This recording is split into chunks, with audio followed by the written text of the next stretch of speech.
Assalamualaikum warahmatullahi wabarakatuh. Selamat pagi, selamat siang, selamat sore, dan selamat malam. Kali ini saya akan mencoba share pembelajaran praktikum algoritma dan pemrograman. Di mana pemrograman ini menggunakan bahasa pemrograman C++. Oke, yang harus kita ketahui adalah apa itu C++. Nah, oke, kita open ya. Oke, di sini salah satu media informasi ya, Dunia Ilkom, kalian bisa baca di sini. Nah, pengertian bahasa pemrograman C++. Nah, bahasa pemrograman C++ adalah bahasa pemrograman komputer yang bisa dipakai untuk membuat berbagai aplikasi atau general purpose programming language dan merupakan pengembangan dari bahasa pemrograman C. Nah, jadi C++ ini merupakan sebuah pengembangan ya dari bahasa pemrograman C. Nah, bahasa C++ kadang disebut juga dengan C with cases karena ada perbedaan paling utama yang digunakan pemrograman berbasis object oriented programming. Bahasa C++ sudah mendukung pemrograman berbasis objek, sedangkan bahasa C belum. Nah, ini perbedaannya. Perbedaan antara pemrograman C dan pemrograman C++. Nah, hal ini juga kalian sebenarnya sudah diberi pengetahuan juga mungkin di pemrograman Java kan ada object oriented programming. Nah, ini sama saja. Nah, dan ini juga bisa dengan C++ juga bisa menggunakan merupakan dasarnya dari Java itu tersendiri gitu. Nah, karena termasuk general purpose programming language yang bahasa pemrograman yang bisa buat berbagai aplikasi. Nah, bisa dipakai untuk model desktop, antivirus, software pengolah gambar, image processing, aplikasi pengolah kata, word processing, hingga untuk membuat compiler bahasa pemrograman lain. Nah, sekarang pemrograman C++ itu penemunya siapa sih gitu? Siapa yang menuliskan? Nah, oke. Nah, ini kita lihat sejarah singkatnya ya. Nah, Oke, ini sejarah singkatnya yaitu bahasa pemrograman C++ dirintis sejak tahun 1999 oleh Bjarne Stroustrup, yaitu seorang ilmuwan komputer asal Denmark. Nah, pengembangan bahasa C++ ini terinspirasi dari penelitian tesis PhD yang dulunya pernah dikerjakan Stroustrup. Oke, ini mungkin sejarah singkatnya kalian bisa baca ya. Nah, dan ini ada orangnya ya, orang yang buat pemrograman C++ ini nih. Nah, oke, ini ada ketika dirilisnya gitu kan. Nah, pemrograman C++ ini dirilis ISO secara resminya itu dimulai dari pada tahun 1998 di mana standarnya C++ 98 dan sekarang sampai saat ini yaitu sekarang kalau nggak salah udah ada C++ 20 gitu ya. Untuk 2020 nih. Udah rilis C++ 20. Oke, mungkin cukup pengenalannya C++ segitu aja. Dan kali ini saya menggunakan kode blok sebagai praktikum pemrogramannya gitu. Oke. Yang sebelumnya mungkin ada yang udah belajar mungkin ya kode blok atau dev C++ itu bisa dipakai juga, atau yang udah bisa pemrograman dengan Visual Studio Code itu bisa menggunakan Visual Studio Code.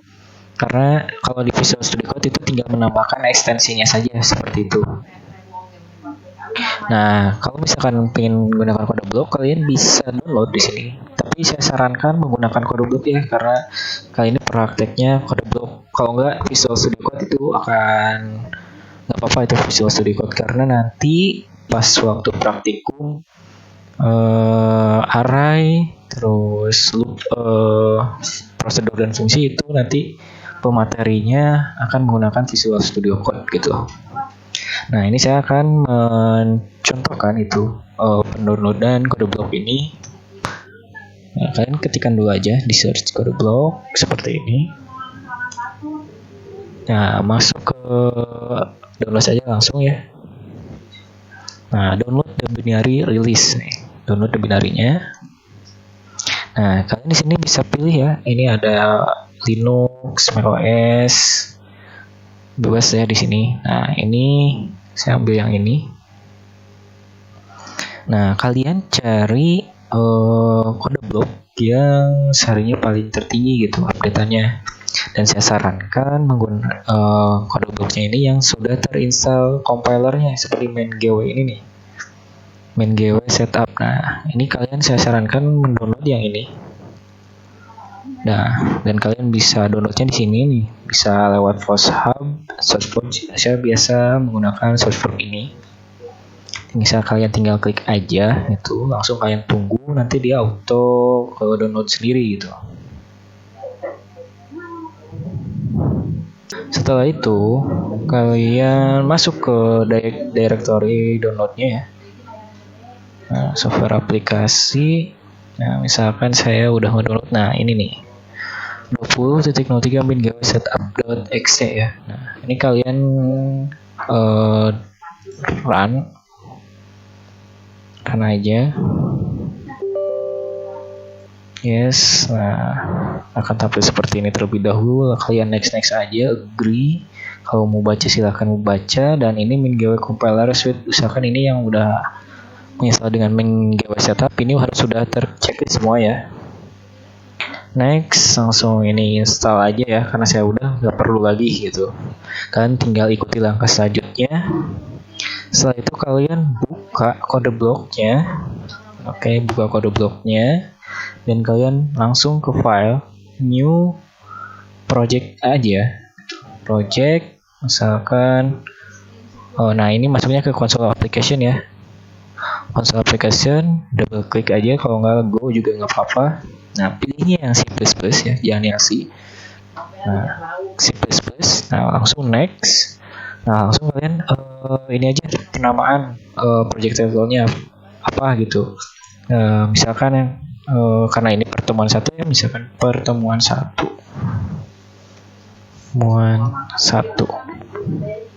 Nah, kalian di sini bisa nyimpan di mana aja yang kalian mau projectnya.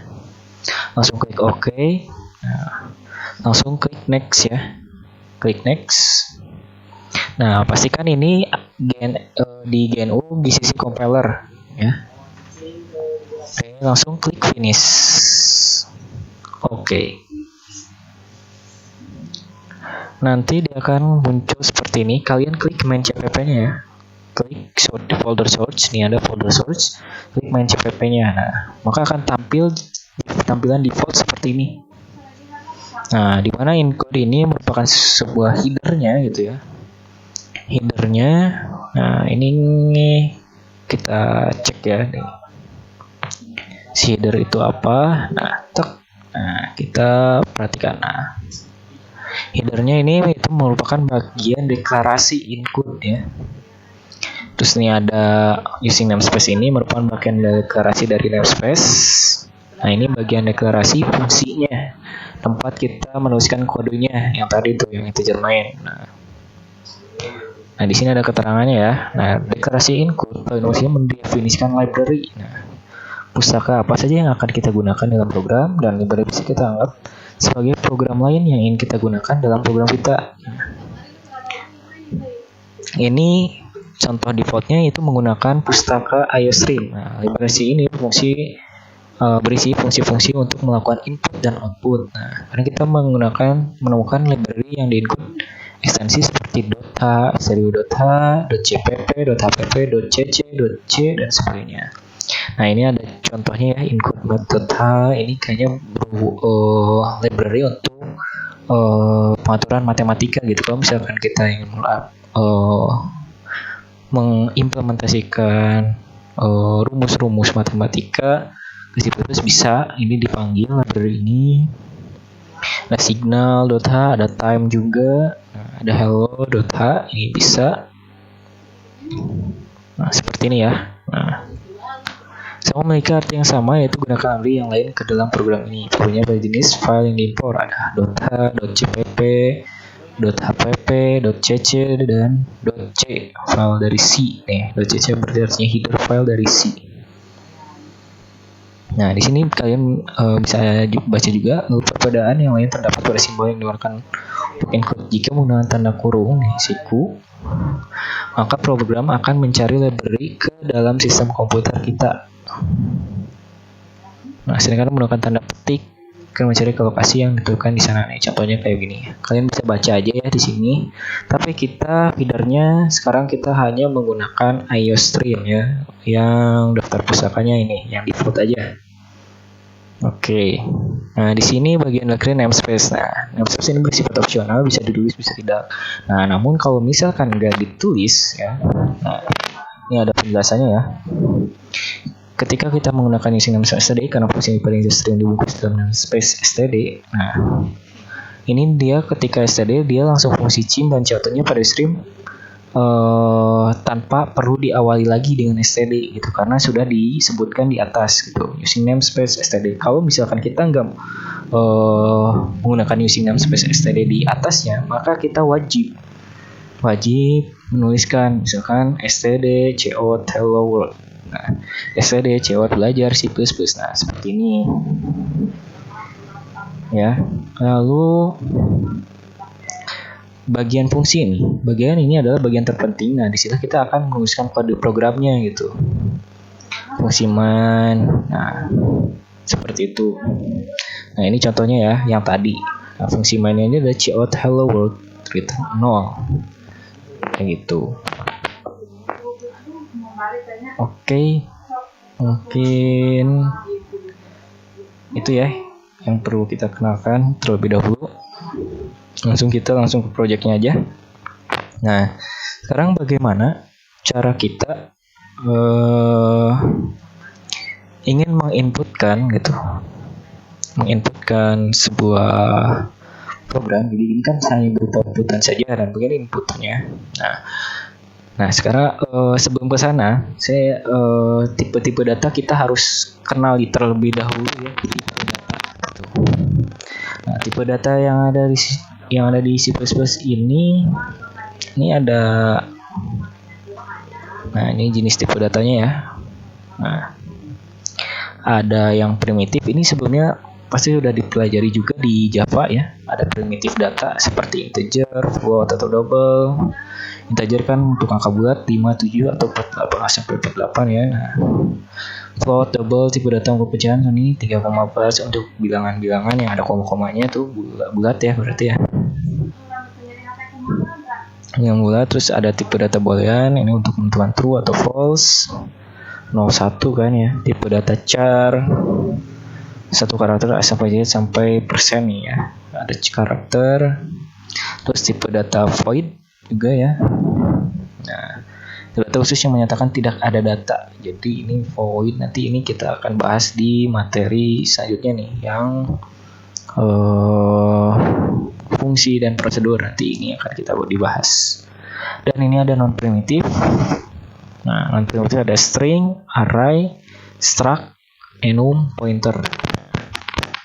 Ini untuk semester kali ini kalian mungkin string sama array ya. Nah, untuk struktur, pointer, sama enum nanti mungkin di semester selanjutnya itu akan dipelajari lebih dalam dan menggunakan C++ juga.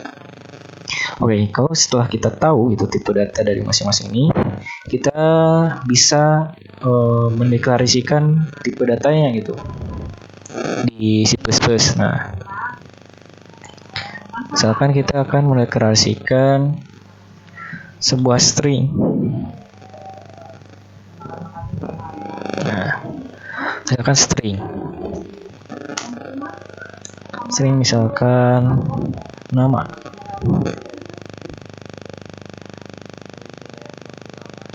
Titik koma.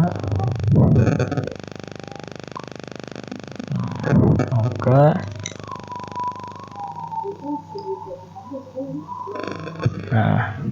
kita deklarasikan nama ini apa gitu. Nah, langsung kita deklarasikan lagi nama itu berisi apa gitu.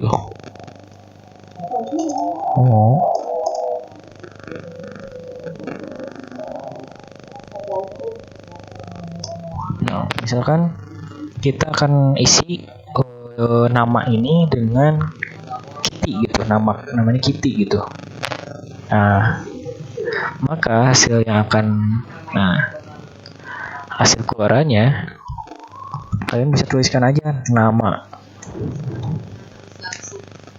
Nah, Nah, apa yang akan terjadi? Nah, kita build terlebih dahulu. Nah, ini untuk ketika run itu wajib kita build terlebih dahulu. Nah, yang warna kuning ini seperti gerigi. Langsung kita play. Ini untuk runnya.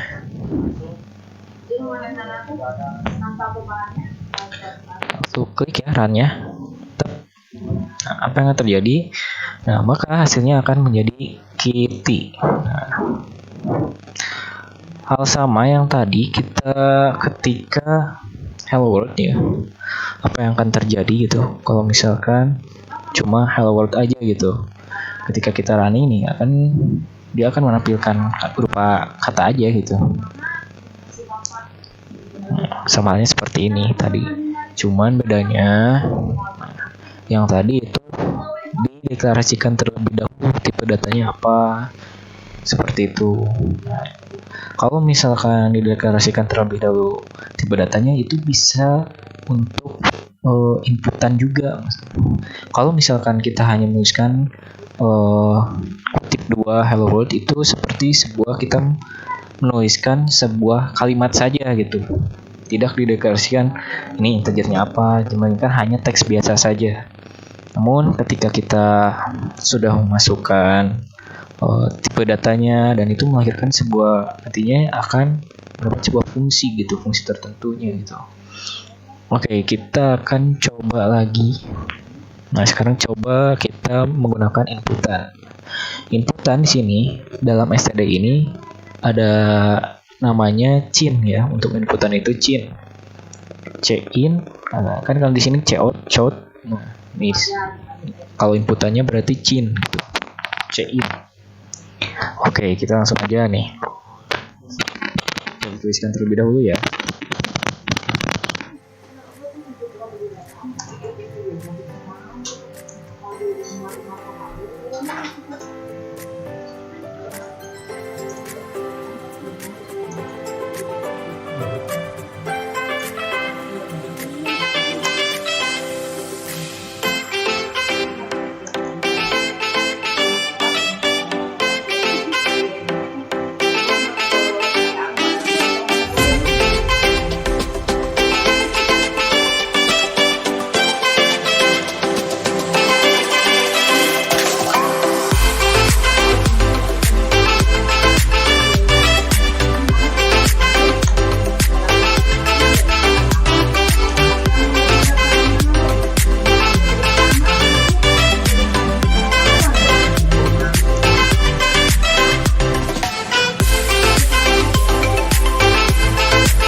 Saya mencoba ya menginputkan nama berupa string, integer berupa umur gitu.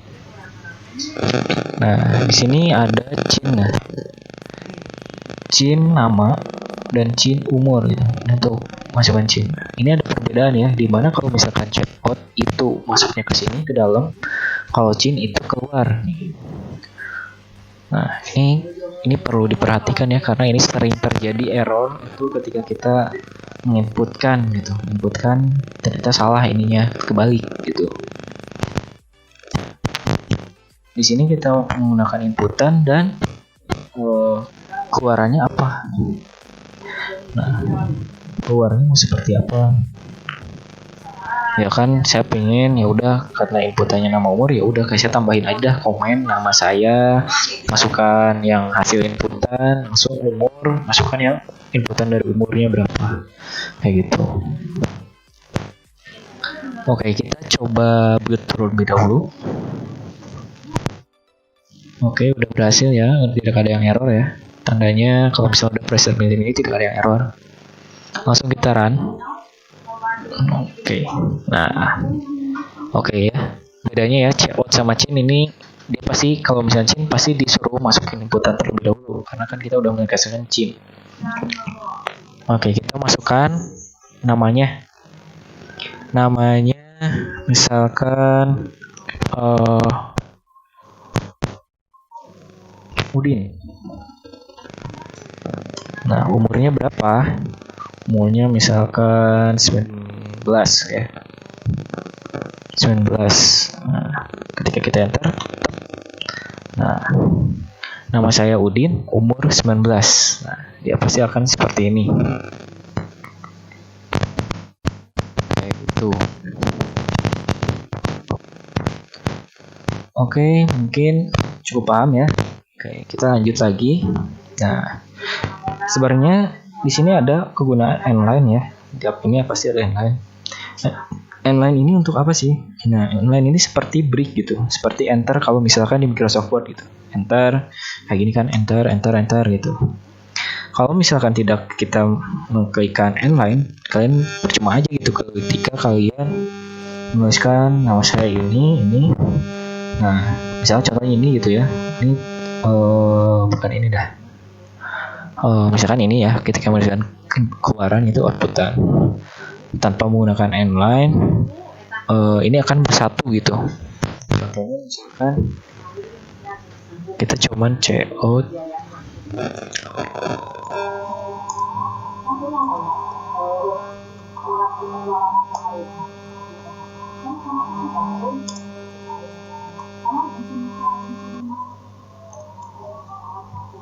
Nah, kita coba hapus inline-nya. Langsung aja ke sana. Ini akan jadi apa gitu.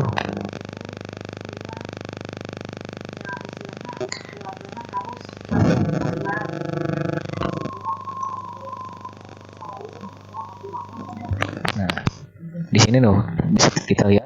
Nah, ketika kita tidak menggunakan inline, ini otomatis dia akan bersatu gitu, jadi tidak ada pembatas, jadi dia langsung nyatuin aja gitu aja kayak gitu. Kalau misalkan spasi, kita tambahin spasi ya seperti tadi, kita tambahin berupa string yang kalimat yang tadi ya, kita masukkan spasi aja gitu. Contohnya seperti ini.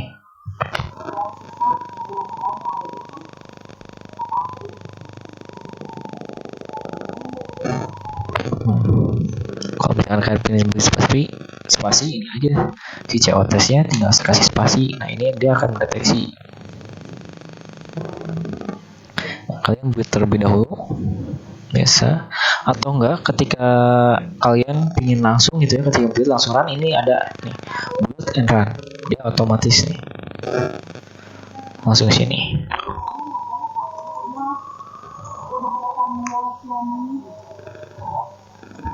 Nah, makanya kan di sini terlihat ya ada spasi. Maka spasi bisa disiasati dengan menggunakan tadi yang kalimat tadi ya, berupa string, kalimat berupa string seperti itu dengan spasi. Oke, kayak gitu.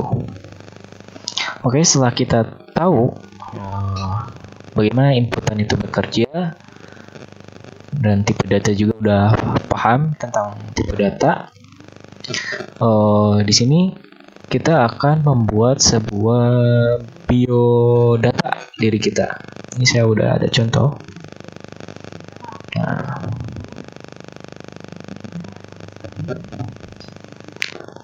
oke, ini ada contoh ya.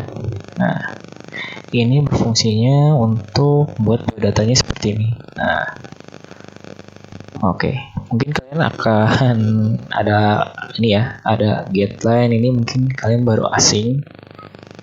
Nah, dan juga ini slash-t gunanya apa? Oke, di sini kita akan jelaskan. Nah, untuk fungsi getline ini berfungsi untuk apabila jenis string ini memiliki diinputkan ada banyak gitu, ada spasi. Nah, ada spasi ini. Ada spasi. Kalau misalkan kita cuman cin aja gitu, cin npm, cin nama seperti konsepnya yang tadi.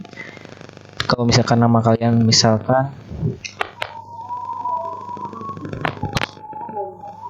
nama kalian ini contoh aja ya. Nah, misalkan nama kalian namanya contohnya ini namanya Rohman Setiono gitu. Nah, ketika kalian menuliskan ini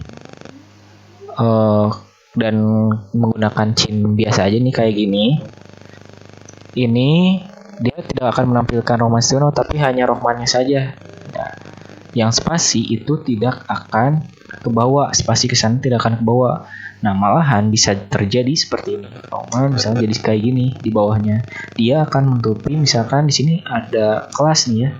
Kelas ini nanti akan diisi oleh si yang tadi kita spasikan, Setiono ini di inputannya. Seperti itu.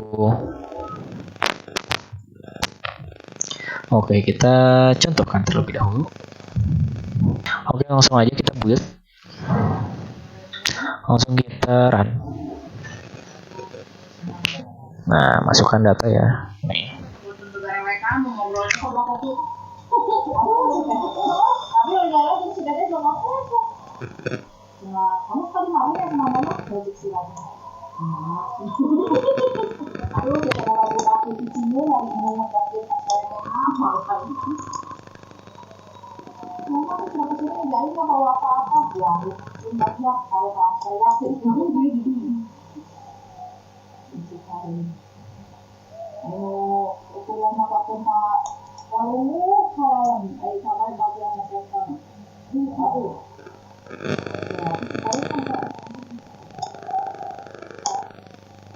Nah, bisa kita lihat ya, hasil outputannya ini Rohman Setiono ini masih ada karena kita menggunakan getLine. Nah, seandainya kita tidak menggunakan fungsi getLine ini, maka yang akan terjadi sebagai berikut. Oke, kita contoh aja ya.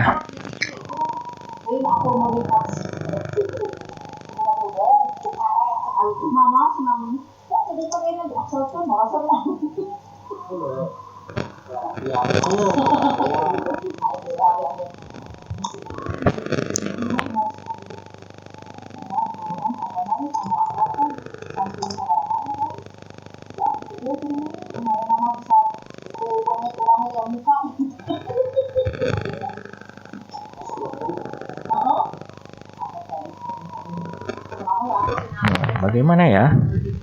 Apa yang akan terjadi?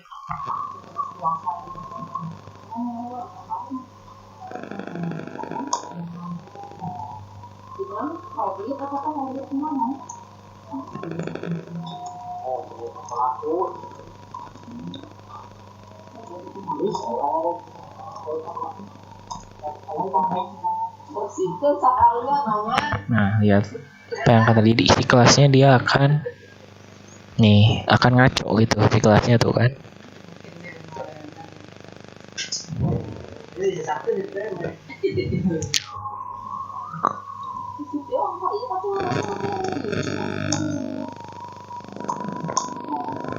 Nah, dia akan menimpa tuh kelas jadi Setiono jadi semuanya biasa aja. Kelasnya akan menimpa. Ini yang akan terjadi jika kalau kita menggunakan cin biasa aja gitu.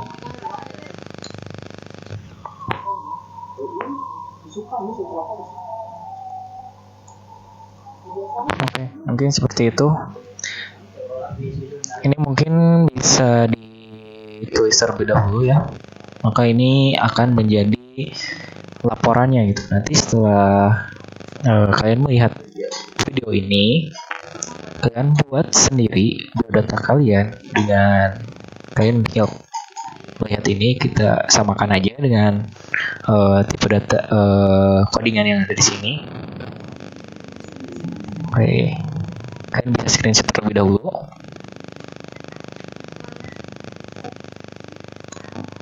Screenshot terlebih dahulu, langsung kalian buat sendiri masing-masing.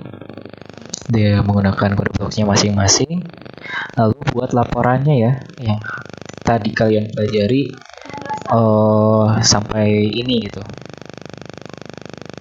Nah, nanti pengumpulan laporan akan kita kasih link untuk pengumpulannya itu mulai Google Form seperti itu. Jadi kalian ini praktikan terlebih dahulu, kalian screenshot ini, lalu praktikan. Nah, praktikan, setelah praktikan ini ya, jangan lupa untuk screenshot hasilnya. Hasilnya itu harus kayak gini. Nah, harusnya kayak gini. Yang tadi kan inputannya bebas, mau nggak kayak gini juga nggak apa-apa. Yang penting outputannya nantinya hasilnya seperti ini. Seperti itu. Oke, mungkin untuk pertemuan pertama kali ini segitu saja, dan nanti kita lanjut di pertemuan kedua ya. Oke, terima kasih. Mohon maaf apabila ada kesalahan kata. Saya pamit undur diri. Assalamualaikum warahmatullahi wabarakatuh.